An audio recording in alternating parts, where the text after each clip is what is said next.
Tu es épuisé de lutter chaque jour contre la maladie d'Alzheimer et de vouloir que tout soit comme avant. Tu as l'impression de ne jamais avancer, voire plutôt de reculer. Cette vidéo, elle est pour toi. Je vais te raconter comment, en changeant de regard, tout peut changer. La douleur du combat quotidien. Pour un aidant, c'est facile. Vous passez vos journées à vous battre contre ses oublis, ses énervements, à vouloir qu'il se souvienne, que ce soit comme avant, de récupérer du temps pour vous. Pour les professionnels, on croit souvent, et c'est pas de notre faute, on a été formés comme ça pendant des générations entières, donc quand on arrive sur le terrain avec les anciens, eh ben, on tombe dedans. On croit qu'il faut lutter contre la maladie, forcer la personne à garder ses capacités coûte que coûte. On nous a appris que pour que le cerveau Alzheimer il tombe pas en ruine, faut stimuler tout le temps, toujours, le plus possible. Mais en fait non, Mais ça on le savait pas. Alors qu'est-ce que nous disent les neurosciences à ce sujet-là? La maladie d'Alzheimer, elle entraîne, comme vous le savez, une perte progressive des fonctions cognitives. Mais le cerveau, il reste capable d'apprendre, d'éprouver des émotions et de créer du lien. Et c'est ça ce qu'on veut dans la méthode lien, éprouver des émotions, créer du lien. Parce que en acceptant la réalité du cerveau malade, en arrêtant ce combat inutile et acharné de je dois, je diminue le stress et l'anxiété. Et si j'ai pas de stress et d'anxiété, j'ai de la confiance et de la sécurité. Et donc, je peux créer du lien et stimuler autrement. Alors, comment accompagner avec acceptation de la maladie? Tout d'abord, on ne va pas chercher à contrôler chaque instant. Non. Non, parce que ça ne sert à rien. Parce que de toute façon, vous ne pourrez pas contrôler chaque instant. Personne ne peut contrôler ni le temps, ni ce que veulent les autres. On va essayer de comprendre et accueillir les émotions.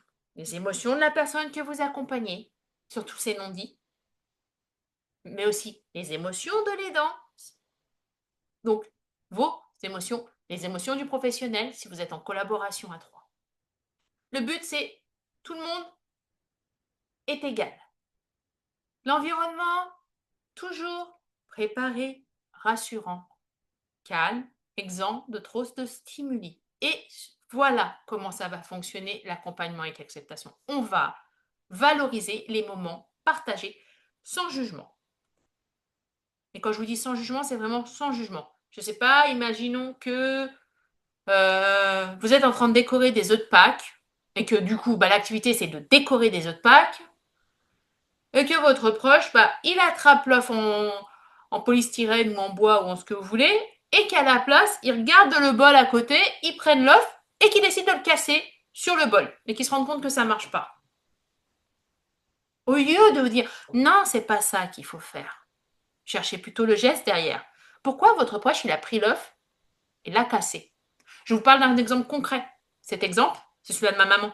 Et elle l'a fait parce que ma maman, elle avait l'habitude de nous faire des œufs au petit déjeuner. Donc, je vois un œuf, je le casse dans le bol pour le mélanger. Pas de problème, c'est normal. Parlons d'un autre exemple concret. On va parler de Sabrina.